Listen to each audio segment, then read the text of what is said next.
Subscribe now and press the bell icon. Never miss an update.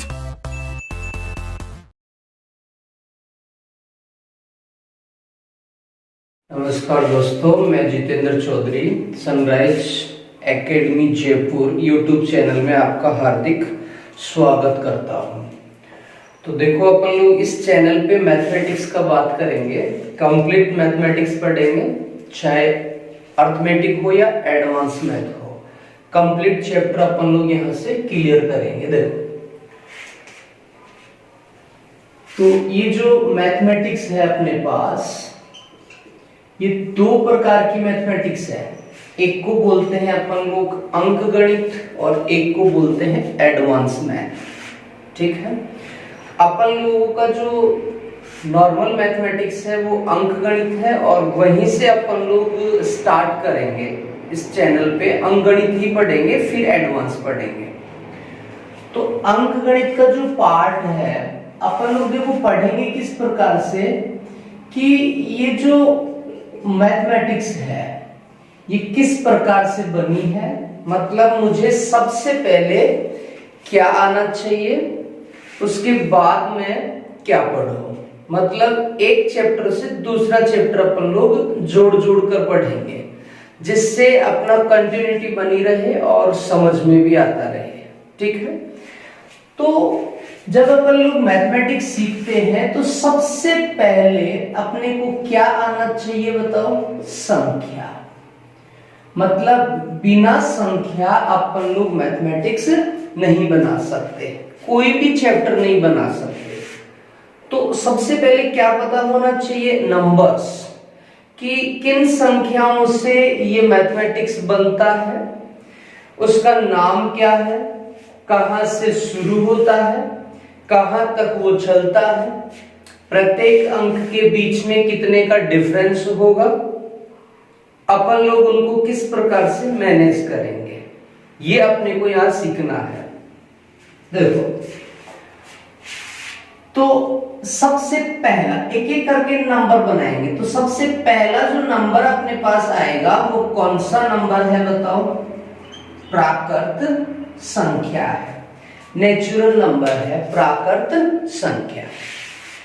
अब question में मुझे जो क्वेश्चन मिलेगा उसमें प्राकृत लिखा हुआ मिलेगा। अगर मुझे यही नहीं पता कि प्राकृत क्या होता है तो मैं उस क्वेश्चन को मैनेज नहीं कर सकता, सॉर्ट आउट नहीं कर सकता। इसलिए अपन लोग सबसे पहले इन प्राकृत संख्याओं के बारे में पढ़ेंगे। ये प्राकृत संख्याएं कौन सी होती है, कहां से स्टार्ट होती है, किस प्रकार से ये बढ़ती जाएंगी और मैक्सिमम नंबर जो है वो इनका क्या होगा। तो जैसे अपन लोग किसी भी सामान, वस्तु या आइटम का काउंटिंग करते हैं, चाहे कोई भी वस्तु हो, जब उसका अपन लोग काउंटिंग करते हैं तो उसका फर्स्ट डिजिट कौन सा लेते हैं? अपन लोग एक लेते हैं, क्योंकि प्राकृत संख्या को ही अपन लोग गिनती बोलते हैं और गिनती का मतलब होता है किसी सामान का काउंटिंग करना। तो काउंटिंग अपन लोग जीरो से तो कर नहीं सकते, तो कहां से करेंगे अपन लोग काउंटिंग? एक से करेंगे। इसका मतलब ये है कि जो नेचुरल नंबर है वो कहां से शुरू होता है? एक से। प्राकृत संख्या एक से शुरू होता है। अब जैसे अपन लोग किसी सामान का काउंटिंग करते हैं तो एक से प्रारंभ करते हैं। अब एक ही समय दो वस्तु का अपन लोग नंबर्स नहीं दे सकते उनका। इसका मतलब मुझे इसे कंटिन्यू आगे लेना पड़ेगा। तो फिर मैं क्या करूंगा? +1, भाई नेक्स्ट वाला नंबर बनाने के लिए। अब पहले मैं 1 और सेकंड फिर 1, तो 1 + 1 = 2 कितना हो जाएगा बताओ? 2 हो जाएगा। फिर वापस से मैं वही काम करूंगा, प्लस फिर 1, तो 2 + 1 = कितना हो जाएगा बताओ? 3। ऐसे ही अपन लोग कहां तक जा सकते हैं? अनंत तक। क्यों? क्योंकि +1 करते ही जाएंगे और जो नंबर्स हैं वो टोटल कितने बन जाएंगे? इन्फिनिटी बन जाएंगे, अनिश्चित बन जाएंगे, जिसको अपन लोग फिक्स नहीं कर सकते। अब बात आती है कि ये जो इन्फिनिटी है ये किस प्रकार से बनता है? तो हमेशा याद रखना इंफिनिटी किसके अकॉर्डिंग बनता है? जीरो के अकॉर्डिंग बनता है। जीरो है इसीलिए ये इंफिनिटी है, अन्यथा इंफिनिटी नहीं होता। ठीक है बेटा। अब किसी भी क्वेश्चन में प्राकृत लिखा हुआ आए तो शुरू करेंगे 1 से और कहां तक ले जाएंगे अपन लोग? अनंत तक। मिनिमम जो नंबर होगा वो 1 होगा और मैक्सिमम नंबर इंफिनिटी होगा। प्रत्येक अंक के बीच का डिफरेंस कितना होगा? हमेशा 1 होगा। ठीक है। अब देखो नया अंक अपने पास क्या आ गया? यहाँ 0 आ गया, तो अपन लोग इसी से लेकर दूसरा नंबर बनाएंगे। देखो कैसे। तो जो दूसरा नंबर यहां बनाएंगे उसका नाम हो जाएगा पूर्ण संख्या। और ये अपने को आइडिया कौन देता है? 0। इंफिनिटी बनाने के लिए 0 का यूज किया। तो पूर्ण संख्या कहां से शुरू हो जाएगा? 0 से शुरू होगा। ऐसे ही चलेगा, +1 चलता ही रहेगा। तो 0 + 1 इक्वल टू कितना हो जाएगा बताओ? 0 + 1 इक्वल टू 1 हो जाएगा। फिर मैं 1 + 1 इक्वल टू करूंगा तो कितना आएगा बताओ? 2 आएगा। और ऐसे ही मैं चलते जाऊंगा तो कहां तक पहुंच जाऊंगा बताओ? इंफिनिटी तक पहुंच जाऊंगा। अनिश्चित नंबर तक चला जाऊंगा जिसका मान फिक्स नहीं होता। ठीक है। अब अपन लोगों ने 2 प्रकार की संख्या बना ली। एक है प्राकृत संख्या और दूसरी है पूर्ण संख्या। कंपटीशन के किसी भी क्वेश्चन में अगर प्राकृत लिखा हुआ है तो 1 से प्रारंभ अनंत तक चलेंगे। पूर्ण संख्या लिखा हुआ है तो 0 से प्रारंभ अनंत तक चलेंगे। ठीक है बेटा। दोनों का क्रम कौन सा होगा? बढ़ता हुआ क्रम होगा। और प्रत्येक अंक के बीच में कितने का डिफरेंस होगा? 1 का डिफरेंस होगा।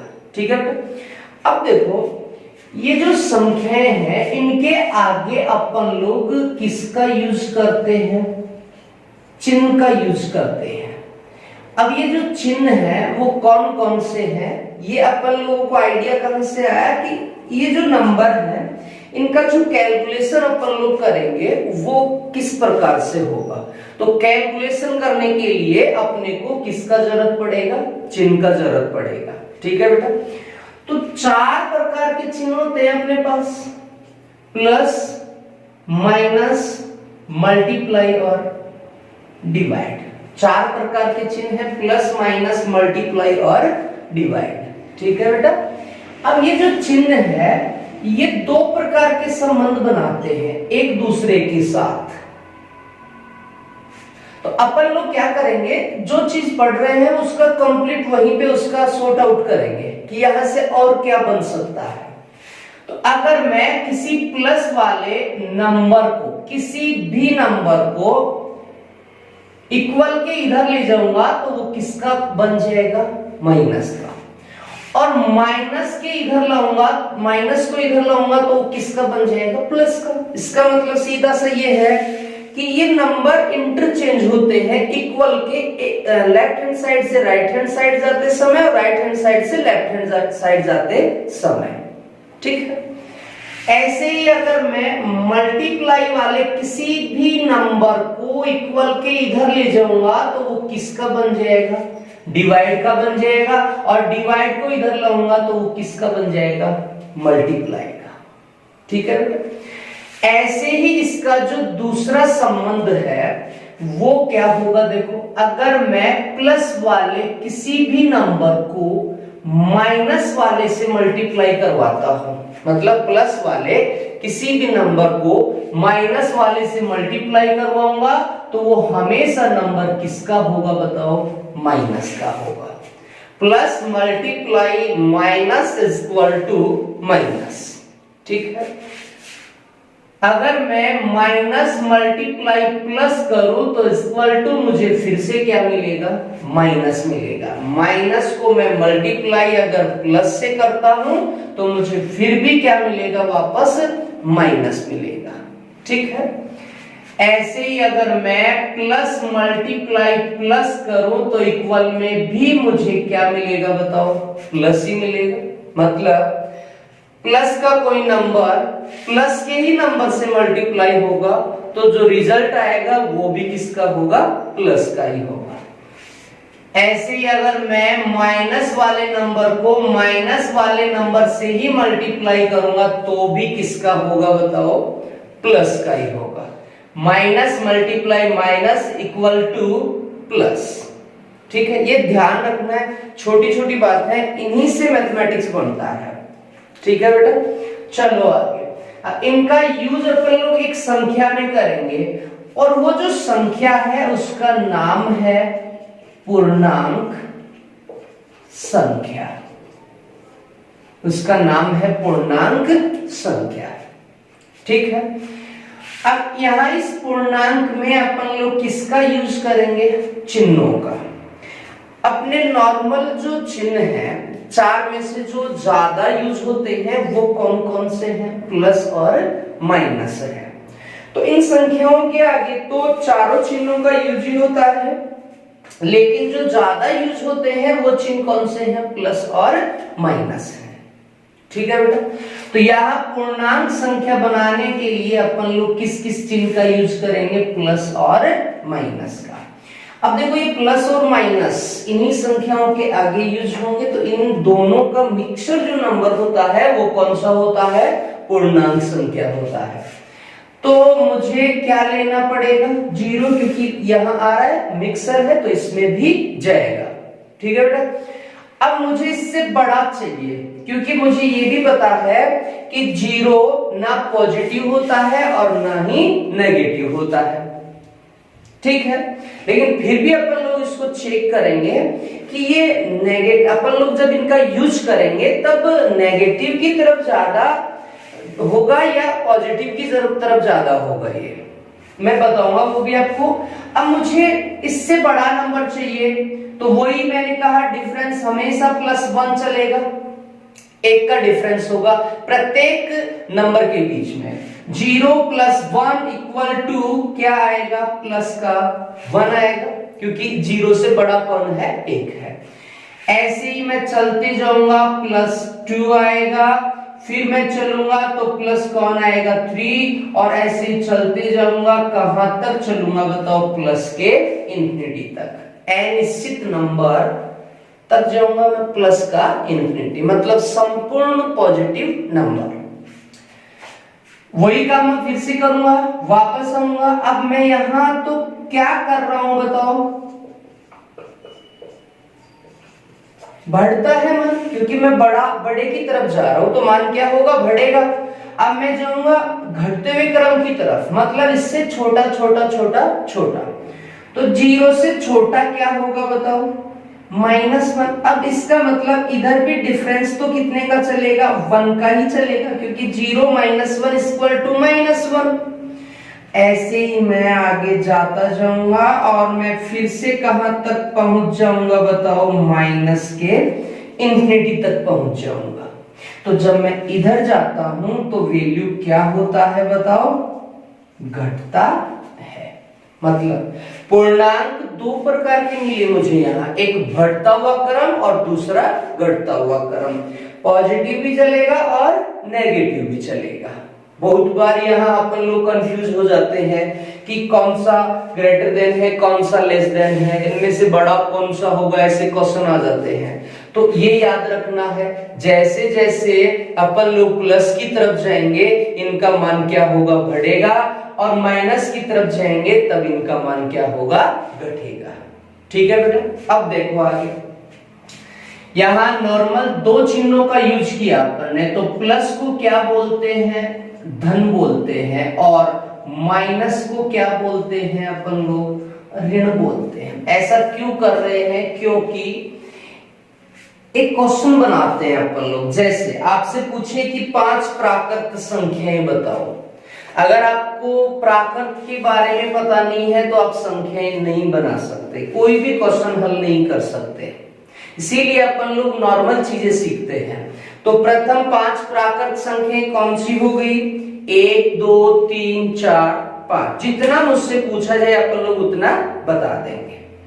दूसरा क्वेश्चन आपसे पूछा जाए प्रथम 5 पूर्ण संख्याएं कौन सी है, तो 0 1 2 3 4 तक ही जाएंगे अपन लोग, क्योंकि क्वेश्चन का मतलब समझो, प्रथम 5 पूर्ण संख्याएं, तो ये शुरू कहां से हो रही है, 0 से।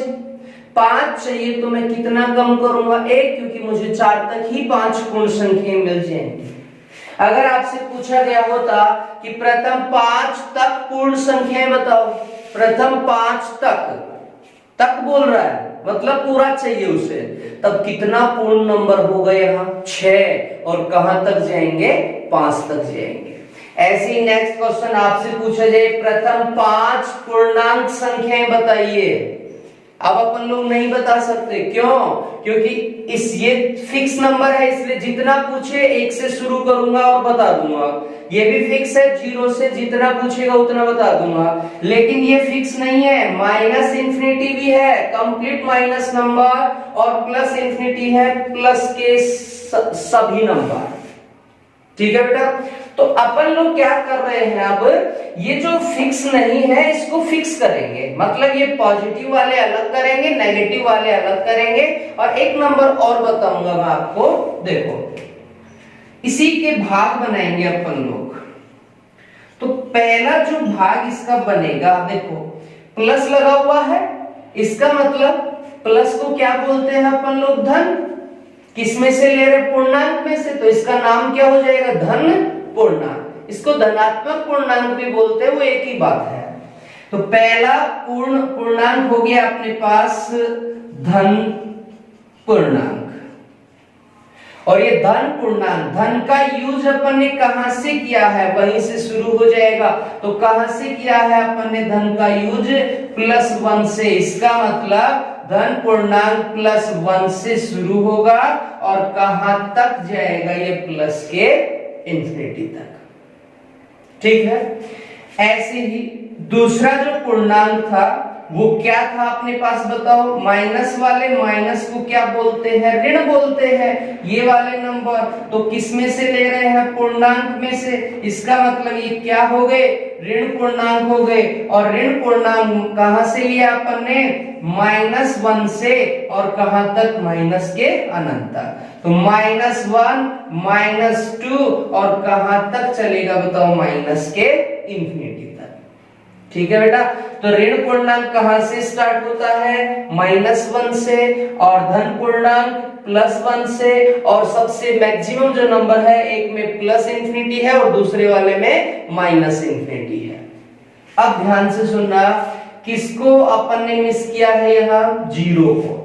तो इसको मिस नहीं कर सकते, क्यों, क्योंकि इसके अकॉर्डिंग ही मैं प्लस की तरफ जाऊंगा और इसके अकॉर्डिंग ही मैं किसकी तरफ जाऊंगा, माइनस की तरफ। इसका मतलब तीसरा जो पूर्णांक यहां अपने को मिलेगा वो होगा धनोत्तर पूर्णांक। अब ये आइडिया कैसे लगा अपने को, देखो बताता हूं। जब अपन लोग माइनस का 0 लेते हैं तो वो एक नंबर नहीं होता, मतलब माइनस में 0 कभी भी नहीं होता। ठीक है, कहीं भी आपको लिखा हुआ नहीं मिलेगा -0, क्योंकि 0 एक मिनिमम नंबर है। ठीक है बेटा, बीच वाला नंबर है, तो इसके आगे अपन लोग माइनस का यूज नहीं कर सकते। 0 अपने को लिखा हुआ मिल जाएगा और किसी के आगे कोई साइन, मतलब वो पॉजिटिव कहलाएगा। ठीक है बेटा, तो अब ये जो 0 है कुछ नहीं है, इसका मतलब मैक्सिमम अपन लोग इसका यूज पॉजिटिव की तरफ करते हैं। इसीलिए मैंने यहाँ देखो धन लिखा, चेंज करने के लिए धनोत्तर पूर्णांक बना दिया इसको। और धनोत्तर पूर्णांक कहां से शुरू होगा बताओ, 0 से। धन आ रहा है तो किधर जाएंगे, प्लस की ओर जाएंगे। और इस प्रकार से अपन लोग 0 से शुरू करेंगे और कहां तक जाएंगे, प्लस के इंफिनिटी तक जाएंगे। ठीक है, तो पूर्णांक के कितने भाग बना लिए अपन ने, 3 भाग बना लिए। एक धन पूर्णांक है और दूसरा ऋण पूर्णांक है और तीसरा धनोत्तर पूर्णांक है। धन +1 से, ऋण -1 से, धनोत्तर 0 से। ठीक है बेटा, अब देखो ये जो प्राकृत नंबर है ऐसे इसके भी अपन लोग दो और भाग बनाएंगे। एक सम संख्या होता है, सम संख्या, और दूसरा क्या होता है, विषम संख्या होता है। एक सम संख्या है और दूसरा क्या है, विषम संख्या है। सम का मतलब बहुत सारे नंबर है। देखो एक सेकंड सुनना, बहुत सारे नंबर हैं तो अपन लोग इनको क्या करेंगे, आधा आधा कर देते हैं, इसीलिए इसके दो भाग बना दिए। एक सम, सम का मतलब जिसमें दो का पूरा पूरा भाग जाए वो सम, और जिसमें नहीं जाए वो विषम हो गया। अब यहां फर्स्ट देखो एक, एक में दो का भाग नहीं जाएगा, इसका मतलब ये एक कौन सा नंबर हुआ, विषम नंबर हुआ। दो में दो का भाग जाएगा इसलिए दो कौन हुआ, एक सम नंबर हुआ।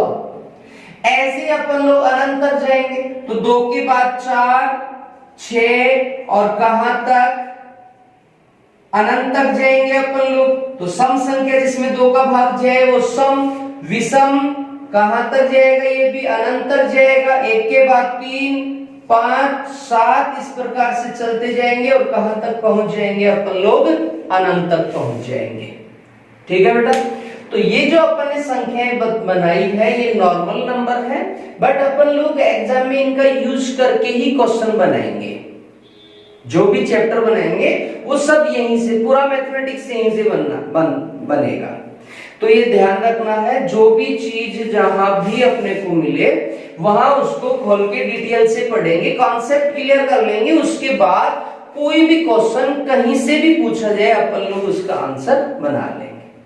ठीक है बेटा, चलो आगे बढ़ते हैं। ऐसे ही देखो और 2-3 संख्याएं अपन लोग बनाएंगे।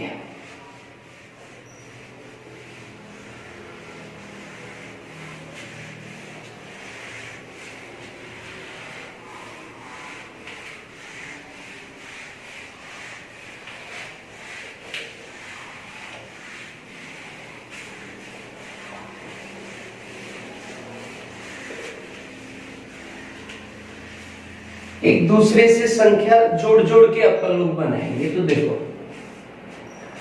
पहली संख्या अपन ने क्या पढ़ी थी, प्राकृत संख्या। इसी से अपन लोग 2 नंबर और बनाएंगे। देखो बहुत इंपॉर्टेंट है, बहुत बार यहां से क्वेश्चन पूछा गया है। तो वो 2 नंबर कौन से होंगे, देखो एक का नाम होता है भाज्य संख्या और दूसरी का नाम है अभाज्य संख्या। एक भाज्य है और दूसरा क्या है, अभाज्य संख्या है। अपन लोग उनको डिटेल से पढ़ेंगे और फिर क्वेश्चन भी देखेंगे कि इनमें से क्वेश्चन किस प्रकार से पूछा जाता है। एक भाज्य है और दूसरा क्या है, अभाज्य है। देखो भाज्य, देखो इसमें भी मुझे भाज्य नजर आ रहा है, तो मैं क्या करूंगा, इन शब्दों से इनका डेफिनेशन बनाऊंगा पहले तो इसका मैंने संधि विच्छेद किया। तो देखो इसको मैं ए प्लस भाज्य लिख सकता हूं। ए अलग कर दिया, भाज्य अलग कर दिया, कुछ भी मुझे भाज्य चाहिए था। ऐसा क्यों किया मैंने, क्योंकि 2 नंबर है, अगर मुझे एक का पता चल जाए तो मैं दूसरा भी बना लूंगा। ऐसा कैसे हुआ, ये तो यहां किसको रिप्रेजेंट कर रहा है, मूल शब्द को, जिससे अपने को संख्या बनानी है। और ये ए जो है यहां किसको रिप्रेजेंट कर रहा है, बताओ, उपसर्ग को रिप्रेजेंट कर रहा है। उपसर्ग का मतलब वो उस मूल शब्द के अर्थ को बदल देता है, डिफरेंट कर देता है। अब मेरा कहने का मतलब यह है कि अगर आपको भाज्य का पता है तो आप अभाज्य बना सकते हैं, उसका अर्थ, उसके अर्थ को बदल दो, अभाज्य बन जाएगा। मतलब यह है कि मुझे किसका डेफिनेशन आना चाहिए, भाज्य संख्या का। अगर मुझे भाज्य संख्या का डेफिनेशन पता है तो मैं अभाज्य भी बना सकता हूं। ठीक है, देखो अब ये नंबर कहां से शुरू होते हैं? ये प्राकृत संख्या जो अपन ने शुरू करी, अभी पढ़ी, ये कहां से शुरू होती है? 1 से। और कहां तक चलता है बताओ? इंफिनिटी तक चलता है। इन्हीं में से ये दो नंबर होंगे। तो फर्स्ट नंबर देखो शुरू 1 से, तो 1 से ही अपन लोग डेफिनेशन बनाएंगे। देखो कैसे, 1 स्वयं फिक्स भी नहीं है क्योंकि अनलिमिटेड है, किसी भी नंबर का बात कर सकते हैं अपन लोग। एक स्वयं को छोड़कर, एक स्वयं को छोड़कर किसी दूसरी संख्या का पूरा भाग जाए तो वो नंबर कौन सा कहलाएगा? भाज्य नंबर, भाज्य संख्या कहलाएगा। क्या कहा मैंने? एक स्वयं को छोड़कर किसी दूसरी संख्या का पूरा भाग जाए तो संख्या भाज्य। अब अपना टारगेट क्या है यहां? भाग देना, क्योंकि भाग जाएगा तो ही वो भाज्य होगा। मतलब किसी भी संख्या का बात करें तो भाग जाना चाहिए, जाएगा तभी वो नंबर कौन सा होगा? भाज्य होगा। अब मैं इसी डेफिनेशन को अपोजिट करूंगा, उल्टा। भाग जाए तो इसमें क्या हो जाएगा? नहीं जाए। भाई जहां काम है हो रहा है तो दूसरे डेफिनेशन उल्टा क्या हो जाएगा? नहीं हो रहा होगा। इसका मतलब ये है कि इस भाज्य का जो डेफिनेशन बनेगा वो क्या है? एक स्वयं को छोड़कर, एक स्वयं को छोड़कर किसी दूसरी संख्या का भाग नहीं जाए वो नंबर कौन सा कहलाता है बताओ? अभाज्य नंबर कहलाता। कुछ नहीं करना, सिंपल सा काम है। भाग जाए भाज्य, नहीं जाए अभाज्य हो गया। बस इतना सा याद रखना है। किसी भी नंबर का बात करो, जाएगा तो भाज्य, नहीं जाएगा तो अभाज्य हो जाएगा। बस ठीक है बेटा। अब इन्हीं डेफिनेशन में से अपन लोग क्वेश्चन बनाएंगे। देखो यहां क्या लिखा अपन ने? 1। यहां भी क्या लिखा? 1 लिखा। आगे क्या लिखा? को छोड़कर। और इसमें भी क्या लिखा अपन ने? को छोड़कर। मतलब इसका यह है 1 को छोड़कर, 1 को छोड़कर। तो अब ये क्वेश्चन बन गया, ऐसी कौन सी संख्या है जो न भाज्य है और न ही अभाज्य है? तो कौन सी है बताओ? वो 1 है।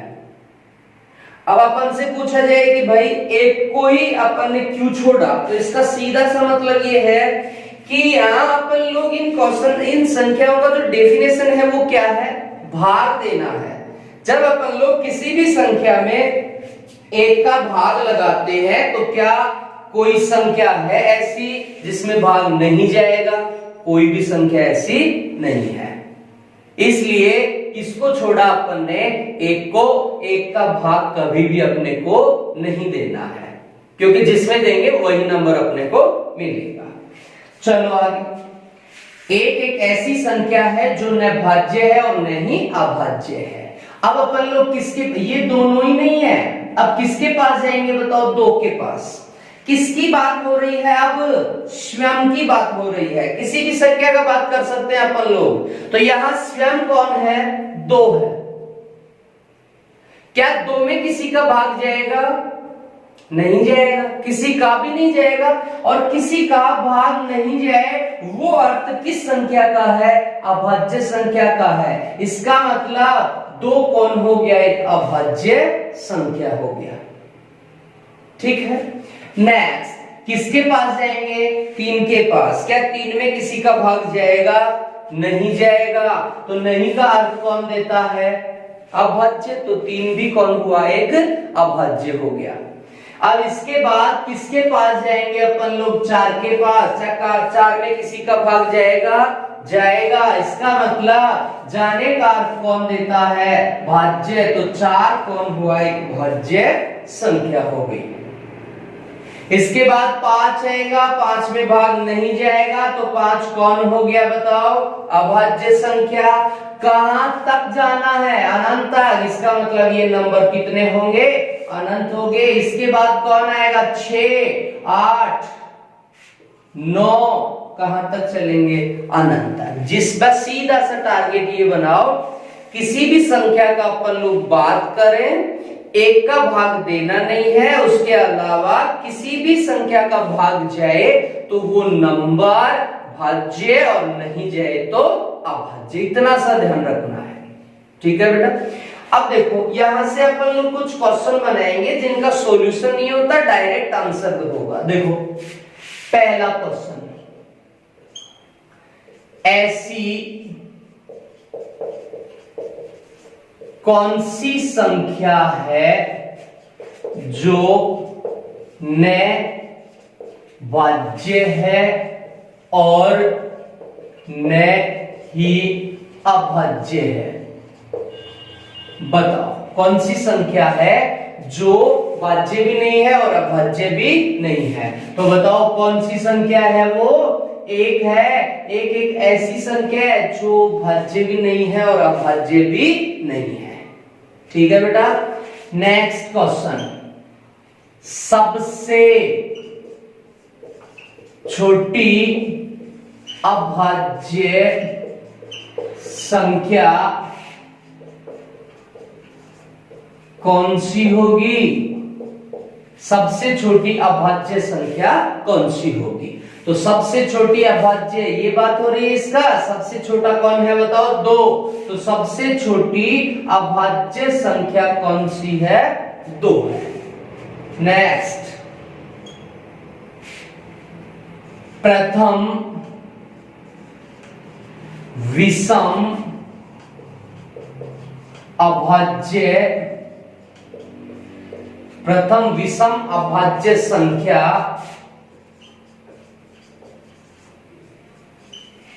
कौन सी है? प्रथम विषम अभाज्य संख्या कौन सी है?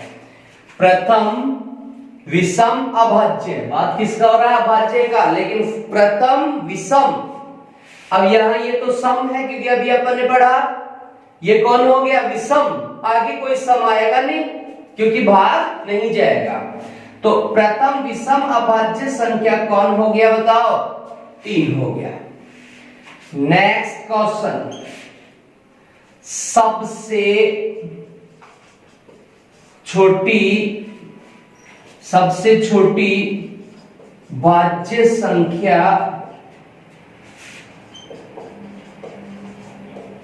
कौन सी है? सबसे छोटी भाज्य संख्या कौन सी है?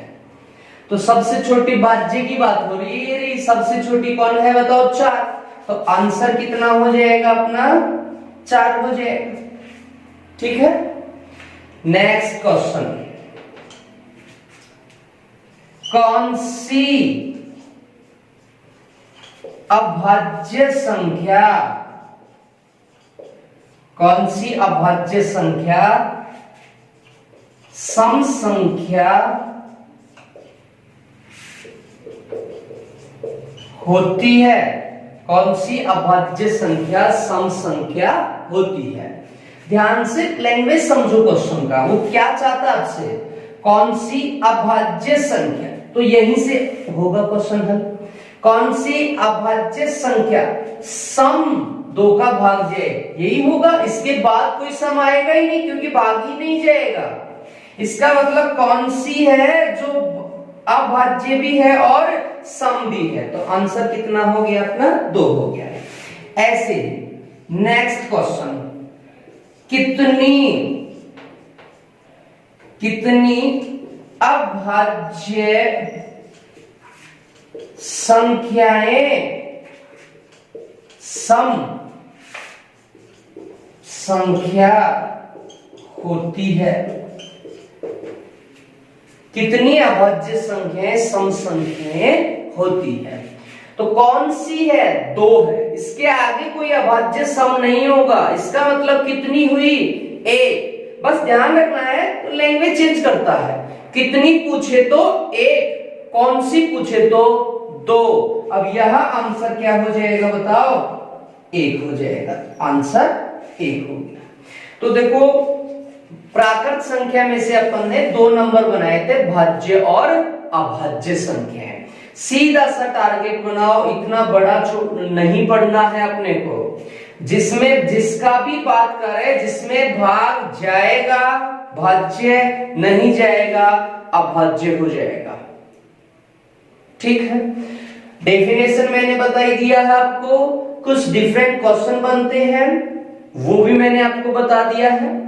ऐसे ही अपन लोग नेक्स्ट क्लास में बनाएंगे, कुछ विधि बनाएंगे, उनके कॉन्सेप्ट क्लियर करेंगे, क्वेश्चन बनाएंगे, डिफरेंट डिफरेंट क्वेश्चन बनाएंगे, उनको हल करेंगे। टेंशन नहीं लेना आपको बिल्कुल भी। मेरा पढ़ाने का तरीका यही होगा, पहले कॉन्सेप्ट, उसके बाद एक्सरसाइज, क्वेश्चन हल करेंगे। ठीक है बेटा, कोई प्रॉब्लम नहीं होगी, ध्यान से आराम से बैठ के पढ़ो तो सारे क्वेश्चन अपन लोग हल करेंगे। ठीक है, धन्यवाद। Subscribe now and press the bell icon. Never miss an update.